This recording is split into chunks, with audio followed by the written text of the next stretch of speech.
Our second interview this evening is with a professor of political science.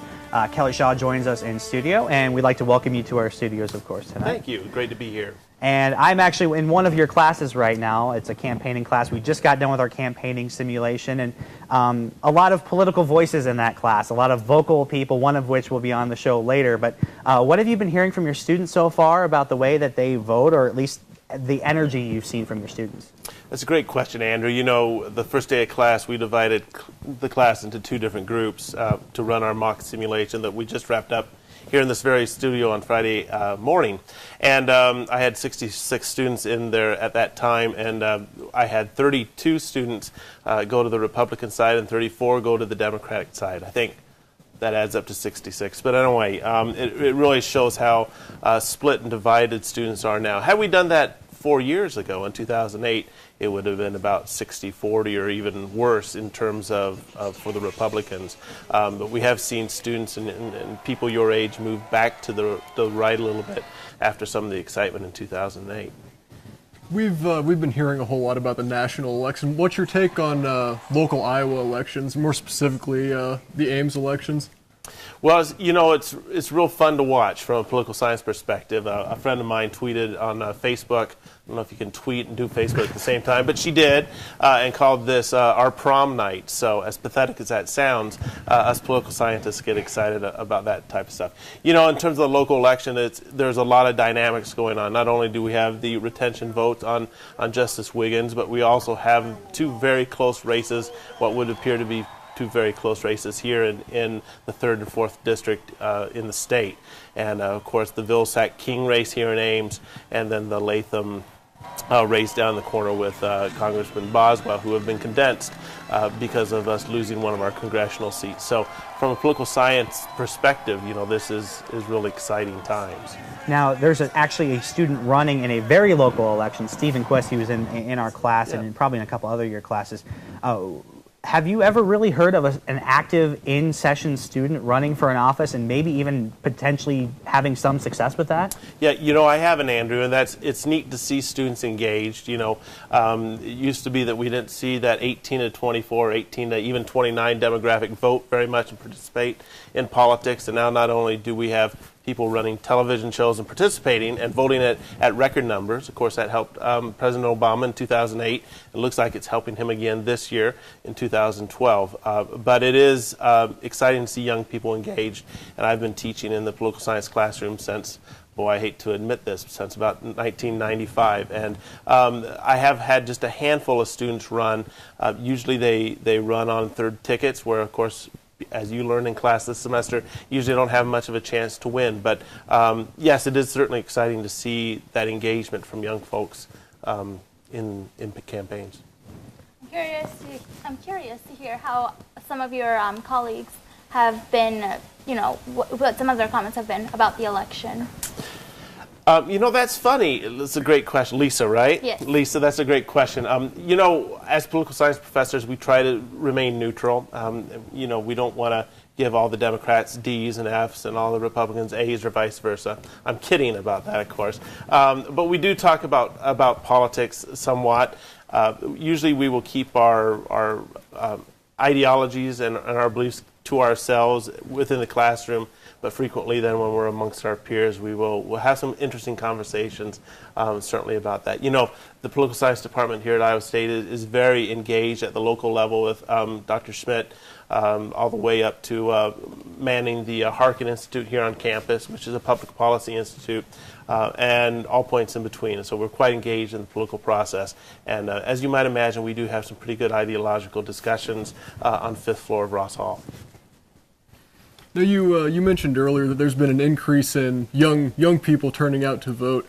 How do you feel that the recent inclusion of celebrities into the campaigning process has influences? Like recently we've got Bruce Springsteen, and I believe Jay-Z was with the president in Des Moines. Yeah, you know, it's, who was it, Lindsay Lohan, who endorsed Romney. I'm not sure that's a good thing or a bad thing anymore with Lindsay kind of on the outs, or at least out of jail, perhaps. But, you know, it's certainly, there's nothing new with endorsements. It seems that the Democrats are doing a little bit better promoting, or at least kind of promoting that rock star status, but it's certainly nothing new in terms of politics. It's just certainly more visible. And of course, with the 24/7 news cycle that we have now, Bruce was in Des Moines last night and giving a concert. Of course, he was here in Ames not too long ago, and it's instantaneous anymore. When I was your age, but when I was your age, it would take. We didn't have the internet. We didn't have messaging. We didn't have YouTube, if you can imagine, and so it wasn't nearly as instantaneous as it is today. And so it certainly has a wow factor. Certainly in the politics today. What have you done for me lately? And the latest poll results are really what matters, and image certainly matters. It doesn't hurt to have people like Bruce on your side, certainly. And how has that new media, especially social media, like you touched on the 24/7 news cycle, emails and door-to-door campaigns, especially with Obama and his ability to get the youth vote out, has it really been different from maybe what, especially in the 90s, where maybe it was still a very TV age with Clinton and with Bush, especially back in 92, but have you seen a change maybe these past 10, 20 years in the way that social media has impacted these elections? Yeah, Andrew, we really have. We've seen a big change in terms of get out the vote efforts. My wife, who's a Democrat, again, I won't tell you my political leanings, but my wife, who's a Democrat, got a tweet and a text from President Obama when he first announced, and that information, of course, came to her instantaneous. Again, campaigning certainly has changed. Not only has the way that candidates campaign, but the way they get out the vote and the way they communicate with people has certainly changed as well. Likewise, the way they run their campaigns and how they target audiences, and we can tell within a zip code who voted and who hasn't, who tends to be Republican, who tends to not be, and all these different demographics are out there, and that really has allowed politics to and campaigns to really focus in. Problem with that, at least I think it's a problem, is that that takes a lot of money, and so we do see in our campaigns now emphasis on money and very media intensive, and those two things go hand in hand. And I suppose now we can talk about, of course, the big election, the national election, and we've had kind of results coming in all night. Still considered a dead heat, but a lot of the media organizations have some states still leaning blue and things like that. At least before the election, a lot of media organizations had Obama winning with 300 electoral votes, but the popular vote being split.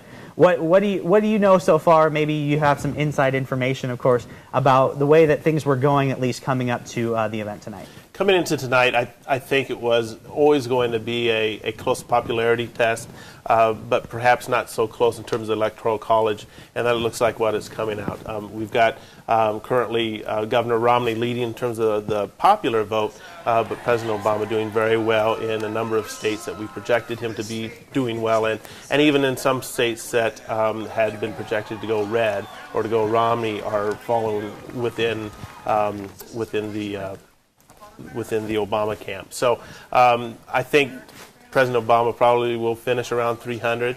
I think in my pool in political science, we do geeky things like have pools just like during the NCAAs. I think I have him winning 297. So close compared to 2008 terms, but still a fairly comfortable win over the 270. And do you think that's maybe been kind of, especially since that midterm turn in 2010 when you had the big Republican wave in the House, at least on the national side, where a lot of these states and a lot of these elections, well, a lot of states are still traditionally Democrat or Republican, but you've seen, at least this year, so many polls and so many elections that have gone down to the wire and have gone down to that 48-47 vote with maybe a third-party person in between. Is that a trend, or has, or just elections always like that, you think? Well, I think, both candidates haven't really thrown a whole lot out there to hit to the wall.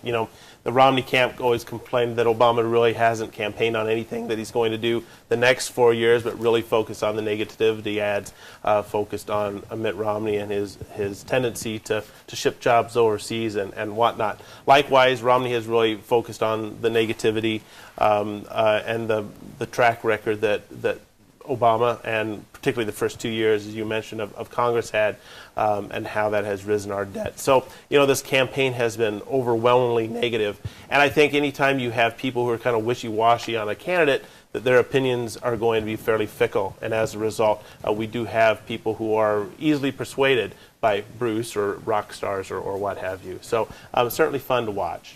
Professor Shaw, we'd like to thank you for joining us today. It's great to have your expertise here in studio. Yeah, great, and great to have you guys doing this. Thank you. And I believe we actually have now another graphic about the presidential election, Obama up to 147 in the Electoral College. These, of course, according to CNN, and we've got 158 votes electoral-wise for Romney. A lot of those polls now closing here in the Midwest. In fact, the Iowa polls officially closed 24 minutes ago, but I was just in a long line a while ago, and it seems like the voting is going to go on, at least here in Iowa, for a little bit longer here.